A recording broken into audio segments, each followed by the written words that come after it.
नमस्कार, मैं हूं डॉक्टर स्वतंत्र कुमार और आज आपका न्यूज़ टुडे नेटवर्क के कार्यक्रम अर्थचक्र में हार्दिक स्वागत है।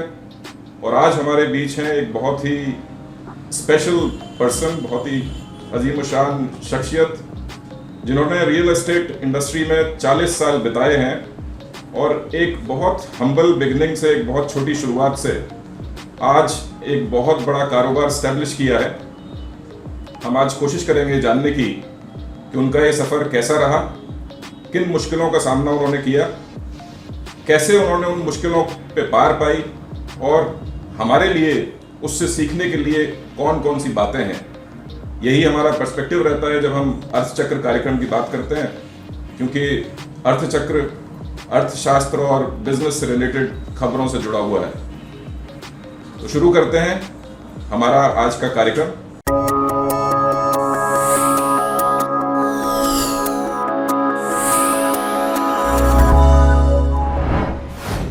हमारे बीच मौजूद हैं श्री धर्मेंद्र गुप्ता जी, जिन्होंने 40 साल रियल एस्टेट इंडस्ट्री में लगाए हैं और एक ऐसा मुकाम हासिल किया है जिसके बारे में लोग सिर्फ सोचते हैं, पहुंचना बड़ा मुश्किल लगता है। लेकिन धर्मेंद्र गुप्ता जी आज हमें बताएंगे कि कैसे मुमकिन हो पाया ये सब। भाई साहब, सबसे पहले आपका स्वागत है कार्यक्रम में। नमस्कार। हमारे दर्शक आज ये जरूर जानना चाहेंगे कि आपने जो मुकाम हासिल किया है रियल एस्टेट इंडस्ट्री में, इतने साल अथक परिश्रम करके आप यहाँ पहुँचे हैं, तो जब आपने शुरू किया था तो क्या सोच के आपने ये शुरुआत की थी रियल एस्टेट में? देखिए डॉक्टर साहब, ऐसा है कि हम एक बहुत ही मध्यम वर्ग के परिवार से संबंधित, नौकरी करना हमारी मजबूरी थी। तो वो जो हमने इंटर तक की पढ़ाई की थी पहले, उसके बाद ट्रेनिंग की डॉक्यूमेंट में, उसके बाद बीडीए में नौकरी लग गई। बीडीए वो विभाग है जहाँ से ज़मीनों का प्रादुर्भाव होता है कि इसका लैंड यूज क्या है, यहाँ डेवलपमेंट कैसे होगा, क्या होगा। तो अच्छा ये रहा हमारे साथ में कि ज़मीनों से जुड़ाव उस विभाग में नौकरी करने के साथ साथ जुड़ता गया।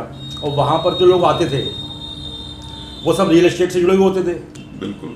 तो उसमें एक इच्छा दिल में हुई कि ये लोग ये काम कर सकते हैं। अच्छी बात क्या है डॉक्टर साहब, बीच में बताऊँ कि आने वाले लोगों में 2-3 लोग ऐसे थे जो खुद जॉब में थे।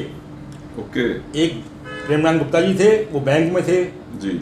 एक देवन कंपनी कटारा साहब थे, वो पुलिस में थे। ये सब लोग साइड से अपना ये काम करते थे।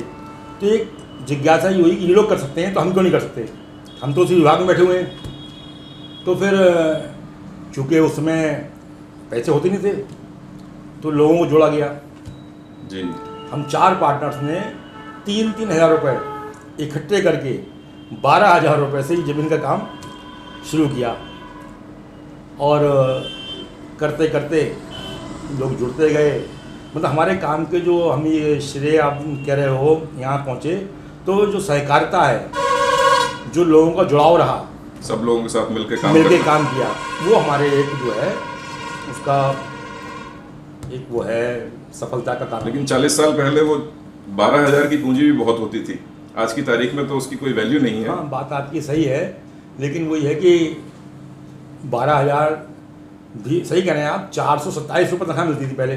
बिल्कुल। 2-3 साल 82 में नौकरी लगी, 2-3 साल पैसे जोड़े गए, फिर शादी हो गई तो पत्नी के नाम से फिर पत्नी को काम में आगे बढ़ाया, लोगों अपने मित्रों के साथ में हम सपोर्ट करते रहे।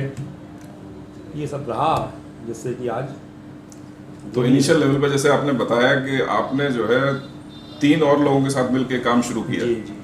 तो ज़्यादातर बिजनेसेस में एक बहुत बड़ा चैलेंज ये आता है कि टीम बिल्डिंग कैसे करें। जी।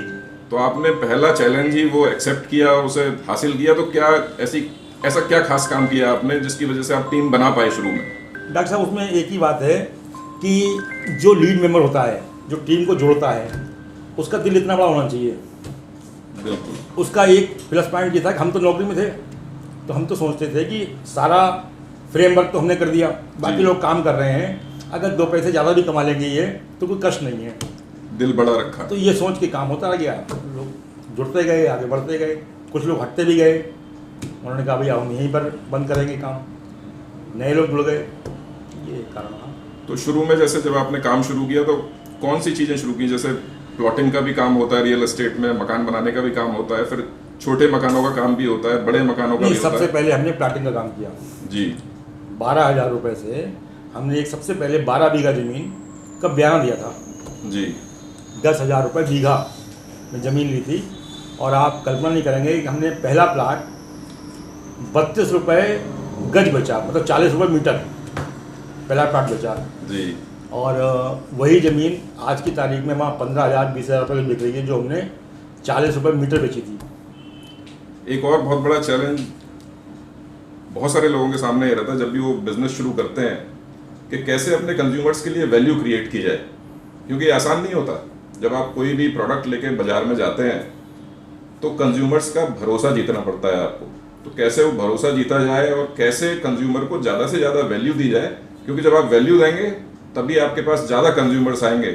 तो आपने ये चैलेंज कैसे ओवरकम किया कि भाई हमें कंज्यूमर को वैल्यू देनी है और कैसे देनी है? देखिए डॉक्टर साहब, ऐसा ना कि अपना नफ़ा का जो मार्जिन है जी वो कम रखो और अच्छी चीज़ दोगे तो आप लोग जुड़ते रहेंगे, कस्टमर्स भी। और हमारा एक प्रयास रहा है कि जो हमने शुरुआत में काम किया अगला काम उससे बेटर रहा जी। और ये इन दिनों भी जो काम चल रहा है, जो हमारे 5-6 प्रोजेक्ट चल रहे हैं, आप उसमें फील करेंगे कि जो प्रोजेक्ट पहले था उससे अगला वाला उससे बेटर हुआ। लगातार इम्प्रूवमेंट चलता रहा और सुधार की कोई अंत तो है नहीं। बिल्कुल। तो हमारा प्रयास ये है कि जो हमारा अगला प्रोजेक्ट कर रहे हैं या लाएंगे जी वो पिछले से अच्छा ही होगा और इसी से ग्राहक में एक आत्मविश्वास बनता है कंपनी के ऊपर कि साहब ये लोग कंपनी में बेटर कर रहे हैं, जुड़े रहो। तो बरेली जैसा एक शहर है और आपने अफोर्डेबल हाउसिंग में बहुत काम किया है, तो आपका क्या मानना है कि बरेली जैसे शहरों के लिए सही रियल एस्टेट प्रोजेक्ट्स कौन से होते हैं? अफोर्डेबल हाउसिंग या लग्जरी हाउसिंग या अपार्टमेंट्स? देखिए डॉक्टर साहब, ऐसा है कि जो मास और क्लास जी, जहाँ बात करेंगे मास की, वहाँ तो अफोर्डेबल ही वर्ग है जी। क्लास में आप 5% लोगों को दे सकते हैं इस। और दूसरा क्या, एक चूँकि गरीब परिवार से थे जुड़े हुए, मकान एक सपना था, देखा लोगों को सपना हुए, तो हमने अफोर्डेबल में ही कोशिश की जी। 9,99,000 का 2 बेडरूम का फ्लैट, जिसमें कि मात्र 10% मतलब 1 लाख रुपए देके आपको मकान मिल जाएगा, लोन मिल जाएगा, किस्तें जो किराया दे रहा है आदमी उतनी किस्त देता रहे और मकान मालिक बन जाए। तो ये आपने कब कौन से सन में प्रोजेक्ट लॉन्च किया हुआ? ये लगभग 2000 के आसपास जी। 2000 के आसपास ये प्रोजेक्ट लाए थे और दिल में एक था कि मकान, देखिए नफ़ा तो सब कमाते हैं, लेकिन दिल में कहीं ना कहीं ये भी था कि मकान देना भी, रोटी कपड़ा और मकान जी, ये 3 मूलभूत आवश्यकताएं हैं। बिल्कुल। उसमें अगर हम समाज में मकान देकर कुछ योगदान अपनी ओर से कर सकते हैं तो अंदर से अच्छा लगता था, उसी भावना को लेके आगे बढ़े। अब जो पिछले 3-4 साल रहे हैं वो रियल एस्टेट के लिए बड़े मुश्किल वाले रहे हैं, क्योंकि कोरोना का समय रहा और सेल्स वगैरह काफ़ी कुछ थी नहीं। मैं जो बाकी डेटा था नेशनल वाइज वो भी देख रहा था, तो बहुत ज़्यादा कुछ सेल्स पिक नहीं कर पाई पिछले 3 सालों में। तो बड़ा चैलेंज वाला समय रहा। आपका क्या ओपिनियन है इस पर, कैसे हैंडल किया आपने इसे?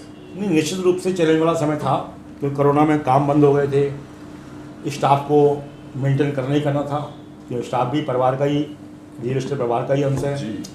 तो दिक्कत पर रहा, लेकिन धीरे धीरे काम चलता रहा और अब कोरोना के बाद में एक मार्केट सही हुआ है, उसका लाभ भी मिल रहा है। तो बहुत सारे लोगों ने जब कोरोना का समय रहा तो ले ऑफ्स किए, यानी कि एम्प्लॉइज़ को निकाल दिया, बहुत सारे लोगों ने सैलरी कम की। तो क्या आपने भी ऐसा कुछ किया? हमारे यहाँ एक भी एम्प्लॉय नहीं निकाला गया और ना 1 रुपया सैलरी कम हुई। वाह। क्योंकि हम अपने सीमित संसाधनों में काम किया हमने जी। हमारा स्टाफ कम है लेकिन सब कैपेबल है और सबको सैलरी। तो कैसे आप जोड़ के रख पाते हैं सब लोगों को इतना क्लोजली? ये तो भाई साहब आपके व्यवहार पे है। देखिए स्टाफ को आप अगर नौकर समझेंगे तो फिर वो नौकर वाले काम करेगा, स्टाफ को अपने परिवार का हिस्सा मानेंगे तो वो आपके साथ दिल से जुड़ के काम करता है। तो हमारा एक प्रयास रहता है कि हमारा कोई स्टाफ नौकर बन काम ना करे जी, मतलब परिवार का भाग बन के काम करे, तो परिवार भी, ग्रुप भी आगे बढ़ेगा और सभी लोग खुश रहते हैं। बिल्कुल। और ये बहुत बड़ा चैलेंज है जो बहुत सारे लोग फेस करते हैं इंडस्ट्री में कि टीम कैसे बिल्ड की जाए। और टीम को कैसे परिवार की तरह आगे लेके जाया जाए, तो वो बहुत बड़ा लेसन है। आप यहाँ देख रहे हैं, भाई साहब बता रहे हैं आपको कि अगर सबको परिवार की तरह रखा जाए और ये मान के चला जाए कि ये सब हमारे परिवार का सदस्य हैं, तो आप हमेशा तरक्की करते रहेंगे, क्योंकि सभी का कहीं ना कहीं कोई कंट्रीब्यूशन उसमें होता है। अब पिछले साल यानी कि पिछले 2-3 सालों में कुछ और चीज़ें हुई, जैसे रेरा आ गया और जीएसटी से रिलेटेड कुछ प्रोविजंस के चेंज हुए। तो ये सारी चीज़ों के बारे में आपका क्या ओपिनियन है? ये पॉजिटिव रही बात या नेगेटिव रही इंडस्ट्री के लिए? शुरुआत में तो लगा नेगेटिव है, लेकिन अब लग रहा है पॉजिटिव रही जी। क्योंकि जो अनऑर्गेनाइज काम होते थे या अनथॉराइज काम होते थे, रेरा के आने से उन पर कंट्रोल हुआ जी। चूँकि एक फ्लो था काम करने का, जिस फ्लो में सब काम करते थे, हम भी काम करते थे, तो थोड़ी दिक्कत हुई। जीएसटी आई, थोड़ी दिक्कत हुई, लेकिन अब जो है सब उन्हीं मापदंडों में यूज टू हो गए हैं, अब कोई दिक्कत है नहीं। तो रेरा से बिल्डर्स को भी कुछ सहूलियत मिली या सिर्फ कंज्यूमर्स के लिए लार्जली हो? नहीं, रेरा तो जनरली देखिए कंज्यूमर्स के हित के लिए बनाया गया है जी, लेकिन बिल्डर्स को भी उसमें कुछ सहूलियत दी गई है, लेकिन वो कंज्यूमर्स के हितों के संरक्षण के लिए ही रेरा बना है। और मैं तो ये मानता हूँ कि इससे कहीं ना कहीं जो कंज्यूमर है उसकी बिल्डर के प्रति एक भावना जो है वो मजबूत हुई है कि ये रेरा रजिस्टर्ड है, तो ये हमें सही काम इन टाइम करके देगा। तो मैं मानता हूँ, मेरा मानना ये है कि रेरा से कहीं कोई दिक्कत बिल्डर्स को होनी नहीं चाहिए। आप सही कह रहे हैं। एक और चीज़ जो मतलब रिसेंट टाइम्स में रही है कि बरेली शहर विस्तार ले रहा है आज की तारीख जी। और जैसे अभी रिसेंटली मास्टर प्लान पे भी काफ़ी डिस्कशंस चल रहे थे, तो आपका क्या विजन है बरेली शहर को लेके? किस तरह से बरेली शहर भविष्य में ग्रोथ कर सकता है और क्या पॉसिबिलिटीज़ हैं रियल एस्टेट मार्केट में, इनफैक्ट बायर्स के लिए भी और जो नए बिल्डर्स आना चाहते हैं उनके लिए भी? देखिए, बरेली के जहाँ तक विस्तारीकरण की बात है, बहुत स्कोप है जी। कि बरेली लखनऊ और दिल्ली के बीच में एक ऐसा शहर, उभरता हुआ शहर है, जहाँ मैं बाई बर्थ, मेरी बर्थ भी यहीं की है जी। और मैंने काम भी यहीं किया, ऐसे विभाग में काम किया जहाँ पर यही विकास का, प्लानिंग का काम होता था, और अब मैं उस लाइन में उसी में खुद भी काम कर रहा हूँ। अब देखिए कि पीलीभीत, रामपुर, बदायूं, शाहजहाँपुर और जो तहसीलें आसपास की हैं, इनका माइग्रेशन जो है कहीं भी होता है तो बड़े शहर में होता है। तो बरेली में इतना स्कोप है अभी, लेकिन एक बात मैं जरूर कहूँगा कि प्लानिंग की दृष्टि से जो प्लानिंग होती है कागजों में, उसका इम्प्लीमेशन जो है ज़मीन पर नहीं होता है जी। उसका बहुत बड़ा कारण यह है कि लैंड एक्वायर, रोड बनाने के लिए अगर इंफ्रास्ट्रक्चर जो है वो गवर्नमेंट डेवलप कर दे प्रॉपर जी, तो हम या हमारे जैसे और बिल्डर भी वहाँ उसका लाभ लेके प्लान्ड काम कर सकते हैं। जी। मास्टर प्लान में रोड दिखाना और मौके पर रोड होना, ये दो अलग अलग बातें हैं। बिल्कुल। अब चूँकि रोड दिखा दी और प्राइवेट ज़मीन पे जा रही है, उसका इम्प्लीमेशन होगा नहीं। जी। तो अभी हमने सुझाव दिया है इसमें, जो नया मास्टर प्लान 2031 बन रहा बरेली का, कि जो एग्जिस्टिंग रोड्स हैं उनको वाइड करके उनको मास्टर प्लान रोड बना दिया जाए, ताकि उनके बनने की संभावना भी बनी रहेगी। और एक फ़िलहाल की अप्रोच तो है ही है, कोई बिल्डर आता है वो मास्टर प्लान के अकॉर्डिंग जगह छोड़ेगा, अपनी योजना पास कराएगा और वो रोड भी बन जाएगी और गवर्नमेंट को भी एक पैसे का लॉस नहीं होगा। और विकास प्राधिकरण को भी डेवलपमेंट के रूप में और अन्य शुल्कों के रूप में करोड़ों रुपए की आय होगी। बहुत अच्छा सुझाव दिया है जी। अब देखिए, अभी आपत्ति सुझाव दिए जा रहे हैं, क्या होता है। तो बरेली में तो आप काम कर ही रहे हैं और बरेली में सभी लोगों को पता ही है कि डीजी इंफ्रा कितना बड़ा काम कर रहा है। तो बरेली के अलावा भी कहीं आपने कोई प्रोजेक्ट शुरू किए? बरेली के अलावा हमने ये गाजियाबाद में एक ला रहे हैं विला जी। 24 पर ही है गाजियाबाद में। तो वहाँ पर चूँकि मल्टी स्टोरी का चलन है जी। विला जो है बहुत कम है, तो हम एक अफोर्डेबल प्राइस में, मतलब फ्लैट की प्राइस में विला देने की कोशिश कर रहे हैं जी। तो वो हमारा प्रोजेक्ट जो है अंडर, तो वहाँ अफोर्डेबल हाउसिंग के ऊपर आप काम कर रहे हैं। हाँ। तो बरेली तो एक बड़ा शहर है ही, जैसे आपने बताया कि संभावनाएं बहुत हैं, और इसके अलावा आपको क्या लगता है कि आसपास के एरियाज में कहाँ बड़ी संभावना है रियल एस्टेट के ग्रो करने की, उत्तर प्रदेश की अगर हम बात करें तो? देखिए डॉक्टर साहब, किसी भी शहर में जी एक प्लानिंग हर व्यक्ति के दिल में होती है कि मैं एक ऐसी जगह रहूं जहां पार्क भी हों, सड़कें चौड़ी हों, खेलने के साधन हों, चिकित्सा की सुविधा हो, सुरक्षा रहे। ये 4-5 मूलभूत जो आवश्यकताएं हैं ये आदमी चाहता है। कोई नहीं चाहता है कि मैंने नाली गंदी चल रही हो और 8 फीट की गली हो वहाँ रहूँ। बिल्कुल। हर शहर में आप ये मानिए कि 400 से 500 मकानों की कोई अगर टाउनशिप लाता है जो वो शहर से बहुत दूर ना हो, जी हर शहर में संभावना है। और जो उस शहर को जो कनेक्टिंग रोड्स हैं जो और शहरों को जोड़ती हैं, उनके अगर आप तीनों पॉइंटों पे या 2 रोडें मिलेंगी, दोनों पॉइंटों पे आप डेवलपमेंट कर देते हैं तो वो जो अंदर के जो आबादी वाले लोग हैं माइग्रेट होके वो उनमें आ सकते हैं अच्छी लाइफ जीने के लिए। बिल्कुल, क्योंकि बहुत सारे चैलेंजेस हैं सिटी लाइफ के। जी जी। जैसे आप देखिए आजकल बरेली में, जैसे कुछ लोगों से मेरी बात चल रही थी, कुछ शहर में रेंटल्स इतने ज़्यादा हो गए। जी जी। 15,000 20,000 में 2 कमरे का मकान मिलता है। जी। तो आपकी पॉइंट जो बहुत वैलिड है कि अगर शहर के थोड़ा सा बाहर निकल के अच्छी कॉलोनीज बन जाए, हाँ, तो रहने मान रहेगा आदमी। बिल्कुल, लोग पहुंच जाएंगे वहाँ पे। हमारे दर्शकों में बहुत सारे ऑफ कोर्स ऐसे लोग भी होंगे जो कहीं ना कहीं रियल एस्टेट के कारोबार करने के बारे में सोच रहे हैं। जी। और आपने बहुत बड़ा लंबा समय इस इंडस्ट्री में बिताया है, 40 साल लगाए हैं और एक बड़ा व्यापार खड़ा किया है। आप क्या संदेश देना चाहेंगे उन लोगों को कि कैसे वो इस इंडस्ट्री में आ सकते हैं और एक्सेल कर सकते हैं? देखिए, जैसा कि मेरा मानना है कि एक तो रियल एस्टेट सिंगल पर्सन का काम नहीं है जी। जब तक 2 या 3 लोगों ग्रुप नहीं है कम से कम, तब तक इस काम में आगे ना आए आदमी। दूसरी जो बड़ी बात है, कभी भी ब्याज के पैसे से ये काम ना करे। अगर आदमी ग्रुप में अपने पैसे से काम कर सकता है तो निश्चित सफलता मिलेगी। और ब्याज का काम जो है नहीं करना चाहिए बस। मतलब कैपिटल और फाइनेंस जो है एक बहुत बड़ा मुद्दा हाँ। है। अगर वो अच्छे से हैंडल कर सकते हैं आप, तभी इस इंडस्ट्री में आने के बारे में सोचिए। सर, रियल एस्टेट एक ऐसी इंडस्ट्री है जिसमें और बहुत सारी इंडस्ट्रीज शामिल रहती हैं, चाहे वो लोहा हो, सीमेंट हो, और लेबर मार्केट का बहुत बड़ा रोल है। बहुत तरह के लोग, चाहे मेसन हो या आपके फिटर हो, प्लम्बर हो। सिमिलरली पूरा ट्रांसपोर्टेशन की बहुत सारी चीज़ें हैं, फर्निशिंग से रिलेटेड बहुत सारी चीज़ें हैं।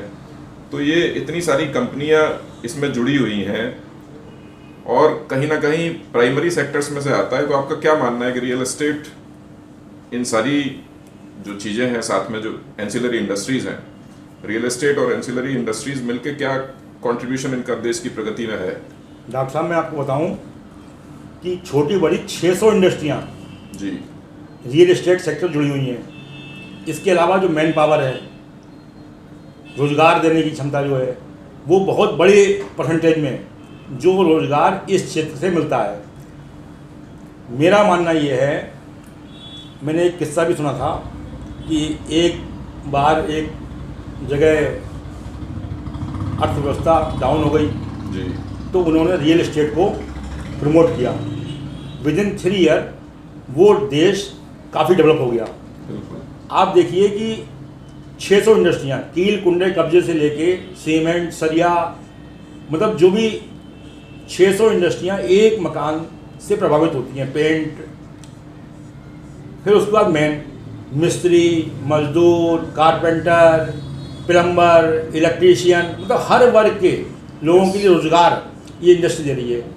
जीडीपी में कंट्रीब्यूशन की बात हो रही है कि तो मुझे परसेंटेज तो नहीं मालूम, लेकिन मैं ये मानता हूँ कि देश की जीडीपी में बहुत बड़ा भाग रियल एस्टेट सेक्टर का है। और अगर रियल एस्टेट सेक्टर को गवर्नमेंट की ओर से और बढ़ावा मिले तो निश्चित तौर पर ये बेरोजगारी भी कम होगी और इंडस्ट्रियों में भी एकदम इजाफा आएगा, जिससे गवर्नमेंट की आय भी बढ़ेगी और अर्थव्यवस्था बढ़िया बनेगी। जैसे अभी पिछले रिसेंट बजट में सरकार ने ये अनाउंस किया था कि जो कैपिटल एक्सपेंडिचर है उसे बढ़ाया जाएगा और स्पेशली इंफ्रास्ट्रक्चर में हम लोग बहुत पैसा खर्च करेंगे। तो गवर्नमेंट भी इसी तरह से प्लान कर रही है जैसा आप बता रहे हैं। अगर कैपिटल एक्सपेंडिचर बढ़ता है और इंफ्रास्ट्रक्चर में बहुत पैसा लगता है तो इसका क्या फर्क पड़ेगा इंडस्ट्री पे ओवरऑल? नहीं, निश्चित रूप से फर्क पड़ेगा, क्योंकि अगर इंफ्रास्ट्रक्चर डेवलपमेंट पे गवर्नमेंट जोर देगी तो नए नए क्षेत्र खुलेंगे विकास के लिए। ये सपोज कोई एक एक्सवे बन गया तो उस एक्सप्रेस वे के आसपास रेजिडेंशियल भी आ सकता है, वेयर हाउसिंग भी आ सकती है, इंडस्ट्री भी आ सकती हैं। बिल्कुल। अभी क्या है कि जब कोई रास्ता ही नहीं है उसके ट्रांसपोर्टेशन के लिए, तो वहाँ आदमी कोई क्या जाए। मैं बरेली बताऊँ, बरेली में एक बन रहा है वो उसका कपड़े क्या है, टेक्सटाइल पार्क।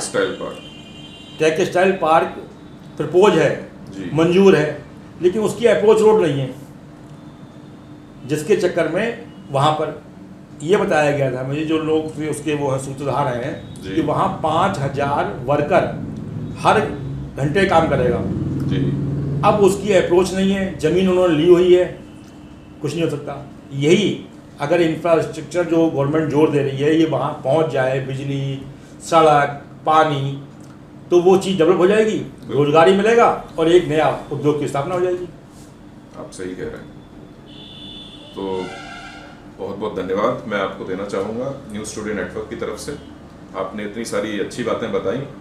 अगर कोई भी व्यक्ति इन सारी चीज़ों पे ध्यान दे और अपने जीवन में एमुलेट करने की कोशिश करे तो डेफिनेटली वो अपने लिए और अपने परिवार के लिए एक फॉर्चून क्रिएट कर सकता है रियल एस्टेट में आकर। Thank you so much sir. News today network की तरफ से आपका बहुत बहुत धन्यवाद। दोस्तों, हमारा यह वीडियो आपको कैसा लगा आप हमें कमेंट बॉक्स में ज़रूर बताइएगा। अगर आप इसको YouTube पर देख रहे हैं तो हमारे चैनल को सब्सक्राइब करिए। अगर आप Facebook पर देख रहे हैं तो हमारे चैनल को लाइक करिए और हमारे पेज को फॉलो करें। नमस्कार।